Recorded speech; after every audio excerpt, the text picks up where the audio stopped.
Les femmes face aux enjeux climatiques, c'est le thème de cette séquence et j'accueille Madame Edmonde Jo Keng, directrice des relations publiques de Huawei CEMAC. Bonjour Madame. Bonjour. Bonjour, bienvenue. Alors avec vous, nous allons évoquer la question donc des femmes face aux enjeux climatiques. Je le disais, en fait, on parle des femmes depuis la COP 20, celle de Lima. C'est la première où il a été question de manière explicite de l'impact des changements climatiques sur les femmes, où il a été montré que, en fait, les femmes étaient disproportionnellement impactées par le changement climatique, des impacts sur leur santé, sur leur éducation et bien sûr sur leurs revenus. Lorsque l'on parle des femmes africaines, on sait que 60% des femmes en Afrique subsaharienne travaillent dans l'agriculture et on sait à quel point l'agriculture est d'ores et déjà massivement impactée par le changement climatique et donc la productivité et bien sûr donc sur les revenus, a un impact direct sur les revenus. Alors première question donc Edmonde Jo Keng pour évoquer la question de l'impact des changements climatiques sur l'activité économique des femmes, tout d'abord dans le domaine agricole, mais également dans les autres secteurs, celui bien sûr de la transformation, le commerce et plus globalement sur l'entrepreneuriat des femmes qui, comme vous le savez, est très développé sur le continent. D'accord. Merci déjà et merci infiniment de nous recevoir une fois de plus sur votre plateau. Et aujourd'hui, on dirait que de manière générale, les crises sont révélatrices des inégalités qui sévissent au sein de la société entière. Elles sont de nature à accentuer les crises et elles amplifient de plus en plus les inégalités entre les genres et fait peser sur les femmes une menace plus importante, que ce soit pour leur sécurité, leurs conditions de vie, leur santé et même les ambitions de femmes, parce qu'on sait aujourd'hui que les femmes sont devenues de plus en plus engagées, de plus en plus ambitieuses et vraiment ces changements climatiques sont de nature à impacter le quotidien des femmes et l'économie en général. Alors, d'abord parce que ces femmes sont en première ligne face à la dépendance aux ressources naturelles. Elles sont surreprésentées dans les métiers agricoles et sont donc les premières victimes des conséquences du changement climatique qui affectent la production et donc la rentabilité des femmes, leur source de revenus. Donc, voilà un peu l'approche pour laquelle nous pensons que les changements climatiques impactent l'économie des femmes, impactent la rentabilité des femmes, impactent la santé des femmes, impactent le quotidien des femmes. Très bien, merci beaucoup. On vient d'en faire le constat. La question maintenant est du rôle des femmes dans ce qu'on appelle l'action climatique, c'est-à-dire les moyens et tout ce qu'on est en mesure de faire pour limiter les impacts du dérèglement climatique. Et là encore, on voit que le rôle des femmes est disproportionné. Par rapport à celui des hommes, c'est-à-dire que là aussi il y a une disparité en termes d'emploi et de compétences dans les métiers techniques qui sont nécessaires à la transition énergétique et technologique, par exemple, ou encore dans l'entrepreneuriat, où les femmes, comme vous le savez, sont souvent moins accompagnées et moins financées. Qu'est-ce que vous pouvez nous dire de ces disparités? Comment limiter ces disparités? Comment les femmes peuvent-elles donc participer de cette action climatique? Et puis, concrètement, Huawei, en tant qu'entreprise technologique, qu'est-ce que vous mettez à disposition des femmes entrepreneurs pour qu'elles puissent participer de cette transition énergétique? Alors, vous l'avez bien dit au départ, en Afrique subsaharienne, aujourd'hui, on a 62% des femmes qui de ce secteur de productivité sont nettement inférieures à celles des hommes, avec des écarts allant entre 4% à 25% selon le pays et selon les cultures. Parce que nous savons aujourd'hui qu'en Afrique subsaharienne, la plupart des pays ont des cultures différentes. L'Afrique est riche en agriculture et les femmes sont les plus dédiées dans le secteur agricole. Alors, les technologies numériques aujourd'hui sont une chance pour changer la donne. Internet des objets, le cloud ou encore l'intelligence artificielle permettent aujourd'hui de transformer les industries traditionnelles, permettent aujourd'hui de transformer les productions agricoles, permettent aujourd'hui de créer des emplois, permettent aujourd'hui de créer un revenu et une économie autour des femmes. Et le changement climatique à la source sont un impact important sur les récoltes des femmes qui sont un impact important sur le rendement des femmes et dire qu'elles sont à pied d'œuvre chaque jour pour leur métier sont un impact aussi sur leur santé, donc en général sur l'économie et même sur le PIB. Alors aujourd'hui, on va dire que l'Internet des objets, l'intelligence artificielle permettent de transformer les industries agricoles, de bénéficier aux travailleurs et aux populations grâce à la collecte des analyses des données météorologiques. Aujourd'hui, si on peut maîtriser la météo, on peut prévoir son rendement, on peut prévoir les périodes de sémence, on peut prévoir les périodes de récolte, on peut même prévoir le modèle d'acheminement de ces produits du point de récolte vers le point de vente. Et tous ces sont des éléments importants qui permettent aux femmes aujourd'hui de réduire la perte et d'améliorer le rendement et d'ailleurs la productivité aussi.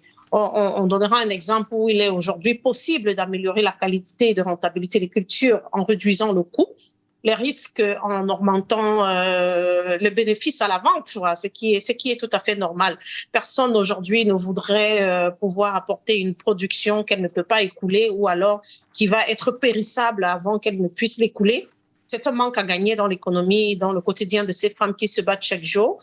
Et on prendra un exemple au Maroc, par exemple. Huawei a mis à disposition ces technologies de cloud via les communications au service d'une agriculture intelligente, résiliente et performante, contribuant ainsi à l'amélioration des conditions de vie des femmes travailleurs dans le secteur agricole. Et on peut se dire encore que l'Afrique, elle seule, est responsable de pratiquement 4% des émissions mondiales. 4% des émissions mondiales. Est-ce que c'est important? Et elle constitue toute l'Afrique.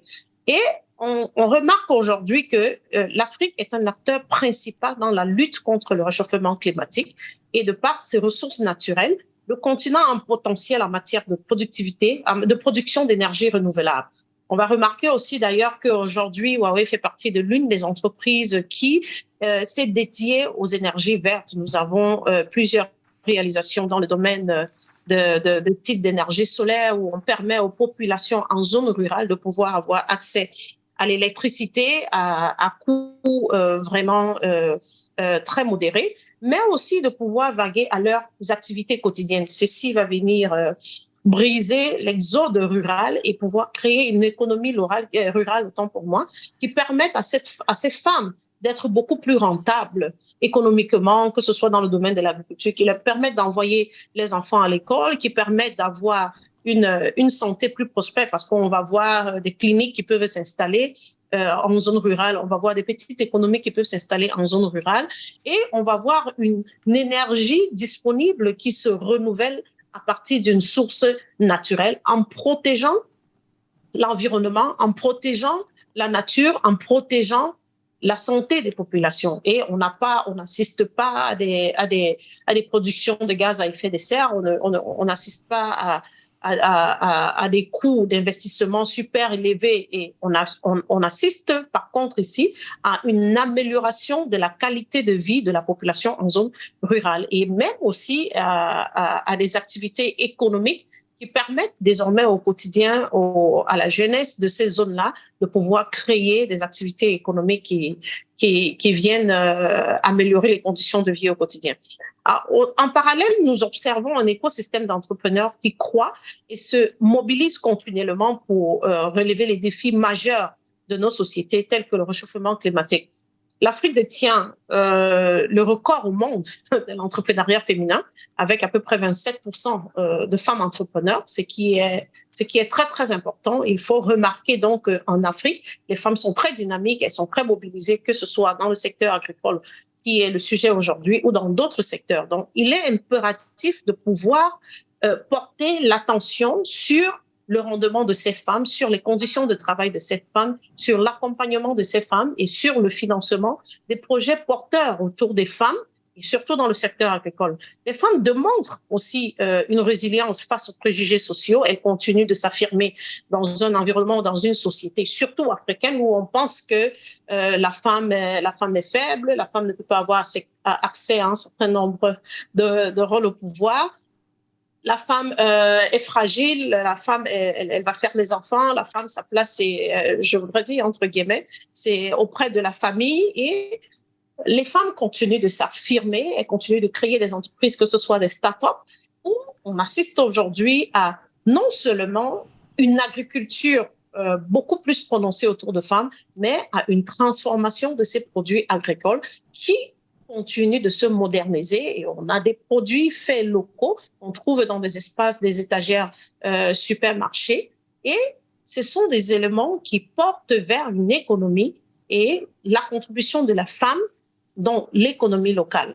Alors, le point du changement climatique devrait être un point sur lequel nous devons nous attarder parce qu'elle impacte directement et indirectement l'économie, le travail de la femme, les conditions de la femme, la santé de la femme. Je prendrai aussi un autre exemple. Aujourd'hui, je disais que Huawei est un partenaire de l'organisation Women Africa et accompagne pour déjà la deuxième édition exécutive du programme Young Leaders. Et on a déjà eu 5 lauréats ont été sélectionnés cette année et vont pouvoir bénéficier d'un accompagnement pour aider à poursuivre leur carrière et réaliser les percées de leur développement professionnel, que ce soit avec le partage d'expériences, que ce soit avec du networking, que ce soit avec des formations en technologie à travers les programmes Huawei ICT Academy, que ce soit à travers des échanges comme des plateformes d'échange sur Internet pour partager aussi les expériences des personnes qui sont dans d'autres pays, dans d'autres horizons. Et aujourd'hui, parmi ces young leaders, on aimerait évoquer le parcours de certaines candidates, comme le cas de Madame Tamara Mototekama, qui aujourd'hui est une économiste et entrepreneur gabonaise, diplômée de l'intelligence économique. Elle est la fondatrice de Agridis, je pense, oui, Agridis, je pense que je me suis pas trompée. Et c'est une entreprise agroalimentaire dont les activités couvrent la production, la distribution de produits agricoles au Gabon. Elle est également cofondatrice d'une application qu'on appelle Wagi App, une application qui connecte les agriculteurs aux acheteurs et leur permet d'écouler en temps réel leur production. Je ne sais pas, on peut aussi évoquer un deuxième cas, celui de Madame Lydia Merouche, ce sont toutes des femmes, hein, qui est fondatrice de Séoul Agricole, une société spécialisée dans la production des fruits et des légumes sains naturels, sans produits chimiques, sans pesticides, sans insecticides, ni engrais chimiques. Ce sont des initiatives qui sont rares dans notre environnement où on sait où aujourd'hui toutes les femmes ou tous les agriculteurs veulent avoir une production rapide, veulent mettre des produits pour avoir des produits qui sont vraiment très beaux, rapides, mais qui ne sont pas forcément assez bio. Mais on a aujourd'hui ces femmes entrepreneurs qui prennent l'initiative de protéger la santé. Très bien. Alors, on devrait se pencher sur le cas.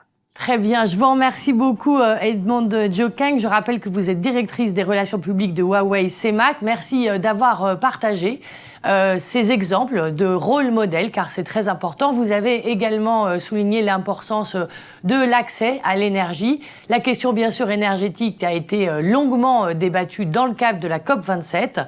Et je vous propose de passer tout de suite à la dernière séquence. Digitalisation, un levier pour la transition énergétique du continent, c'est le thème de la séquence à suivre. À tout de suite.